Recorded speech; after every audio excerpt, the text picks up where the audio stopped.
Hear that? That's nothing.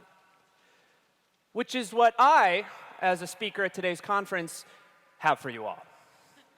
I have nothing. Nada. Zip. Zilch. Zippo. Nothing smart. Nothing inspirational. Nothing even remotely researched at all. I have absolutely nothing to say whatsoever. And yet, through my manner of speaking, I will make it seem like I do. Like what I am saying is brilliant. And maybe, just maybe, you will feel like you've learned something. Now, I'm going to get started with the opening. I'm going to make a lot of hand gestures. I'm going to do this with my right hand. I'm going to do this with my left. I'm going to adjust my glasses. And then I'm going to ask you all a question. By show of hands, how many of you all have been asked a question before? OK, great. I'm seeing some hands. And again, I have nothing here. Now, I'm going to react to that and act like I'm telling you a personal anecdote. Something to break the tension. Something to endear myself a little bit. Something kind of embarrassing. And you guys are going to make an awe sound. It's true. It really happened. And now I'm going to bring it to a broader point. I'm going to reel you back in. I'm going to make it intellectual. I'm going to bring it to this man right here. Now, what this man did was important, I'm sure. But I, for one, have no idea who he is. I simply Google image the word scientist. And now, you see, I'd like it to seem like I'm making points, building an argument, inspiring you to change your life, when in reality, this is just me buying time. Now, if you don't believe me, let's take a look at the numbers. This is a real thing that's happening right now. The number of talks that I'm giving is 1. Interesting facts imparted thus far in said talk, well, that's going to be a 0. My height in inches is 70.5. Note the 0.5 there. 2 times 6 equals 12. And then interestingly enough, 6 times 2 also equals 12. That's math. 352 is a 3-digit number. 1, 2, 3, 4, 5. And then almost immediately following that, we get 6, 7, 8, 9, 10. Now, to add more filler here, I'm going to give you a couple more numbers to consider. 18, 237, 5,601, 2.6 million, 4, 24, staggering. These are real numbers, all of them. And to follow that up, let's take a look at some graphs. Now, if you take a look at this pie chart, what you're going to see is that the majority far exceeds the minority. Everybody see that? Cool, isn't it? And let's take a look at this bar graph because it shows similarly irrelevant data. Now, I'm doing this because I'd like to make it seem like I've done my homework. If you were, say, watching this on YouTube with the sound off, you might think, OK, this guy knows what he's talking about. But I don't. I'm floundering, panicking, I've got nothing. I'm a total and utter phony. But you know what? I was offered a TED Talk. And damn it, I'm going to see it through. Now, if you take a look behind me, these are just words paired with vaguely thought-provoking stock photos. I'm going to point at them like I'm making use both of my time as well as your time, but in reality, I don't know what half of them mean. And now, as these continue, I'm just going to start saying gibberish. Wagga wah, gabba gabba, turkey, mouth in a mouth, chip, trip, my dog Skip. Rip it and dip it, Richard. I'm an itty-bitty baby bopper, and I'm hungry in my tum-tum. Brad Pitt, Uma Thurman. Names, things, words, and more things. And see, it feels like it might make sense, doesn't it? Like maybe, just maybe, I'm building to some sort of satisfying conclusion. I mean, I'm gesticulating as though I am. I'm pacing, I'm growing in intensity. I'm taking off my glasses, which, by the way, are just frames.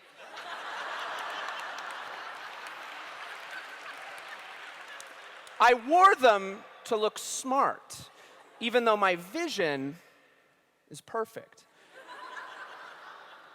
And now I'm going to slow things down a little bit. I'm going to change the tone.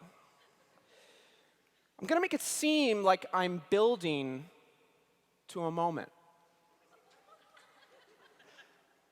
And what if I was? Amazing, isn't it? What can you do? Life's a roller coaster. You know, if there's one thing you take away from my talk, I'd like you to think about what you heard at the beginning, and I'd like you to think about what you hear now. Because it was nothing, and it's still nothing. Think about that. Or don't, that's fine. And now I'm going to stop talking. Thank you. Good morning and happy Friday, I guess. Casual Friday, excuse my casualness, but that is certainly an interesting video. Pretty much made fun of every TED Talk ever, but did it in brilliant fashion. And you know, when I first got to River, we had a great English department with a great department head, and her name was Miss Stenner. And I remember that first year, I think I was teaching freshmen, and she pulled me aside and said something to the effect of, not a direct quote, but I am paraphrasing, that teaching is 90% showmanship.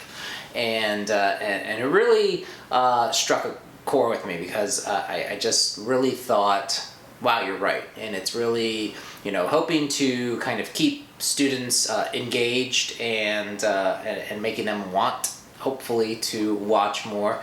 And this year's been probably the most difficult of all, because I know that you guys might have cell phones going off and other screens open, and hopefully not playing video games, but you know, it certainly has been a challenge this year, but doing my best. And so anyway, content is the first thing on your rubric for your speeches that are due next week. And so content, please take a look at that, the intro, the body, and the conclusion.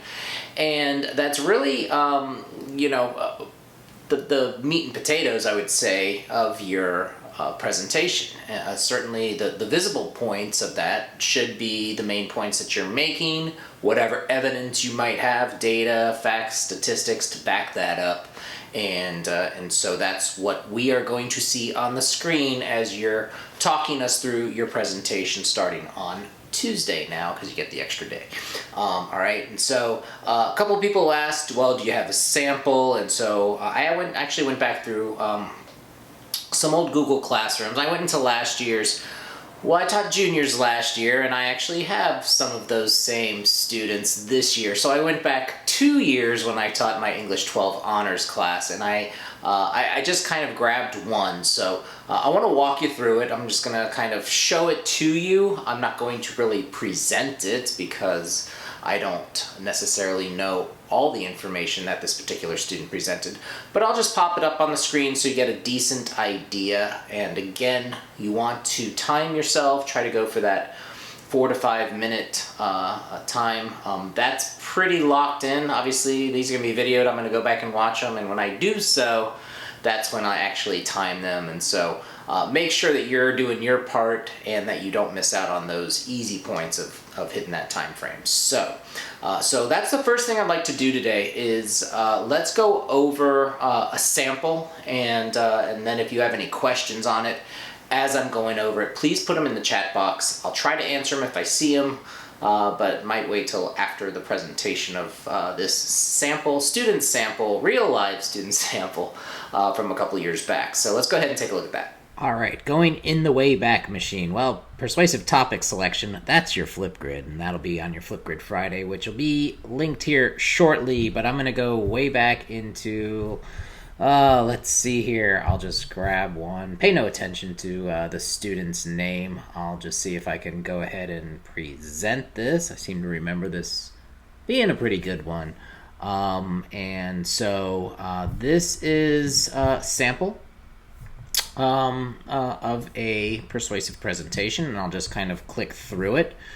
And so this student did a nice job for their attention grabber, kind of starting off with some questions. Again, this was presented live in front of a classroom with feedback, and so you don't necessarily get that, all right? But you can see the questions that she posed to her audience, all right? And then assuming she got the answers that she want, I guess she threw me in here Same problem as Mr. Delaney. Oh, advertising. Actually gonna go over advertising in my journalism class next week, and I always love to use some of those Super Bowl commercial ads. But anyway, I'm not sure exactly where this went, but this was her presentation. So we're on slide number 3.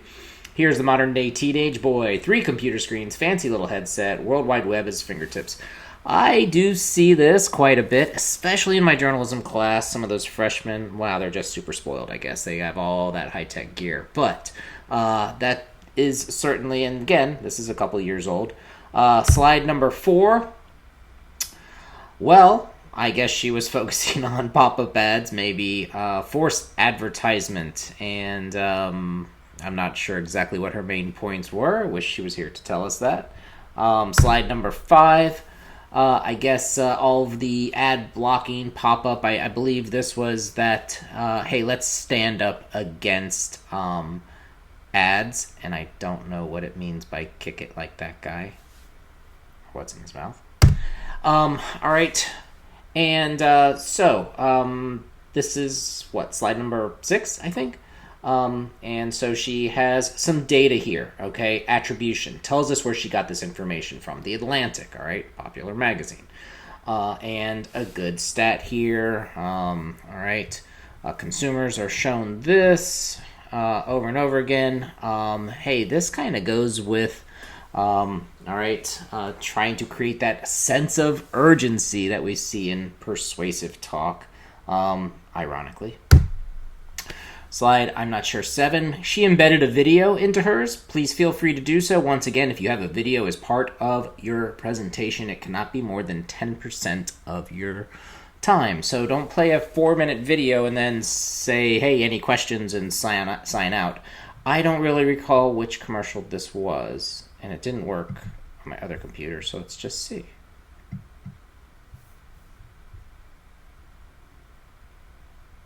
And I don't think it has sound for some reason. Oh, okay. So it's one of the insurance ads, I believe. Yeah. Okay. And you've probably seen that before. I seem to remember that not working when she presented this as well. But, again, that's going way, way back. All right. Let me see if I can get out of that. All right, remember, you're going to have to do your presentation over the internet. And escape out of that, back into her slides. Again, according to Forbes, so she has attribution from reliable sources there. There's flow from Progressive. All right, so what makes commercials more enjoyable? Let's just continue with her. All right, so this might be, I don't know, I lost count. Slide 8, we'll go with that. Okay, so I don't remember again exactly, but apparently, and I think this is her last slide, it's a call to action. All right, now it's your turn. Well, what can you do? If you're sick of some of these ads, I think was her main point here. If you find yourself looking for a change in ads, all right, click here, tell them you want the commercial to be good, blah, blah, blah. So, anyway, that is just a brief sample of what about how long a presentation might be and what it may look like. And I think I was even right at 5 minutes. Wow. All right. Well, hopefully you have your topic by now and you've started working on this. Again, there is a link on there in case you're that far behind, but I know you're not, but just in case, of 200 topics to choose from. Some are good, some are perfect for this, some not so much, so that's going to be kind of up to you. But really, it should be something that you feel, passionate about, that you have some knowledge of, that you wouldn't mind doing some more research about, and that is going to take us into our Flipgrid Friday. And so you may have seen on the assignment that this should be a pre-approved topic. Well, here's where it basically gets pre-approved. So this is a Flipgrid that's going to be due today. I don't want this dragging out over the weekend, and certainly something that you can talk about. So realize that in your presentation, you're not going to necessarily be telling us why you chose this. We're just going to know from your passionate speaking why you chose it. But the Flipgrid is where you're going to tell me why you chose this. So if it was something as simple as I would like a later curfew from mom and dad and the reason why I'm choosing this, and then I would go into why I'm choosing it. Why does it mean so much to me? Why do I think it would be a good presentation for this? And then maybe in your Flipgrid, you could just kind of basically give an overview of maybe how you want to present it or what things you want to research, and then stick with it, all right? And like I said, we're gonna get that Flipgrid in today. You're gonna work on it today and this weekend. And then on Monday, if you have any questions on your presentation, we're going to address them then, so that it doesn't spill over into Tuesday, all right? So no excuses, everybody should be ready on Tuesday, all right, which there is a slight little schedule change, as you probably heard, with the Holocaust Remembrance Day, but we'll still have time to get through a few presentations that day. All right, Earth School, can't forget about that. Some people have had trouble, I don't know why, with this particular video, quest number 8. So we're gonna watch it together here. I'll go through and play it, and then we'll go Google Live. Any questions you have on any of the above, we'll go ahead and take care of, all right? So let's jump into our Earth School assignment now.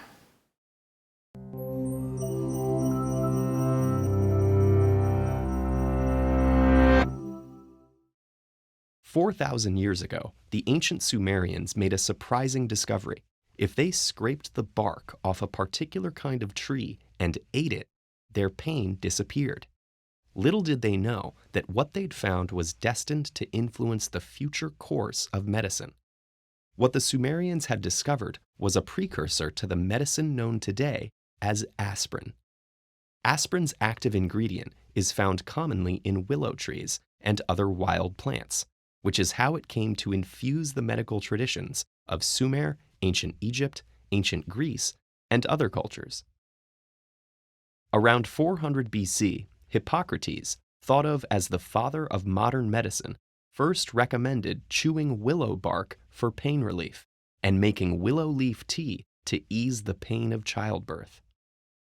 But it took over 2,000 years for us to comprehensively investigate its potential. In the mid-18th century, an Englishman named Edward Stone ran 5 years of experiments showing that willow bark crushed into a powder and eaten could cure a fever. It took nearly another 70 years for a German pharmacist, Johann Buchner, to finally identify and purify the substance that made all this possible, a compound called salicin. By then, doctors were routinely using willow bark and other salicin-rich plants, like the herb meadowsweet, to ease pain, fever, and inflammation. But identifying the exact compound suddenly opened up the possibility of manipulating its form. In 1853, a French chemist managed to chemically synthesize the compound, creating a substance called acetyl salicylic acid. Then, in 1897, the pharmaceutical company Bayer found a new method and began marketing the compound as a pain reliever called aspirin. This was widely recognized as one of the first synthetic pharmaceutical drugs. Originally, aspirin was just Bayer's brand name, A for acetyl, and spur for meadowsweet, whose botanical name is Spirea ulmaria. Soon, aspirin became synonymous with acetyl salicylic acid.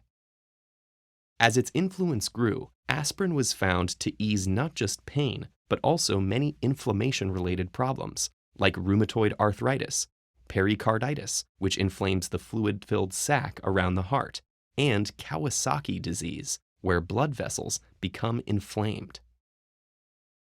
Yet, despite aspirin's medical value, at this point scientists still didn't actually know how it worked. In the 1960s and 70s, Swedish and British scientists changed that. They showed that the drug interrupts the production of certain chemicals called prostaglandins, which control the transmission of pain sensations and inflammation. In 1982, that discovery won the researchers a Nobel Prize in medicine. Over time, research has also uncovered aspirin's risks. Overconsumption can cause bleeding in the intestines and the brain. It can also trigger Ray's syndrome, a rare but often fatal illness that affects the brain and liver in children with an infection. And in the late 20th century, aspirin's success had been overshadowed by newer painkillers with fewer side effects, like acetaminophen and ibuprofen. But in the 1980s, further discoveries about aspirin's benefits revived interest in it. In fact, the 1982 Nobel Prize winners also demonstrated that aspirin slows production of thromboxanes, chemicals that cause clumping of platelets, which in turn form blood clots. A landmark clinical trial showed that aspirin reduced heart attack risk by 44% in participants who took the drug. Today, we prescribe it to people at risk of heart attack or stroke because it cuts the likelihood of clots forming in the arteries that supply the heart and brain. Even more intriguingly, there's a growing body of research that suggests aspirin reduces the risk of getting and dying from cancer, especially colorectal cancer. This might be due to aspirin's antiplatelet effects. By reducing platelet activity, aspirin may decrease the levels of a certain protein that helps cancer cells spread. These discoveries have transformed aspirin from a mere pain reliever to a potentially life-saving treatment. Today, we consume about 100 billion aspirin tablets each year, and researchers continue searching for new applications. Already, aspirin's versatility has transformed modern medicine, which is astounding considering its humble beginnings in a scraping of willow bark. TED-Ed is a nonprofit. If you value our work, please consider supporting it on patreon.com/TEDEd.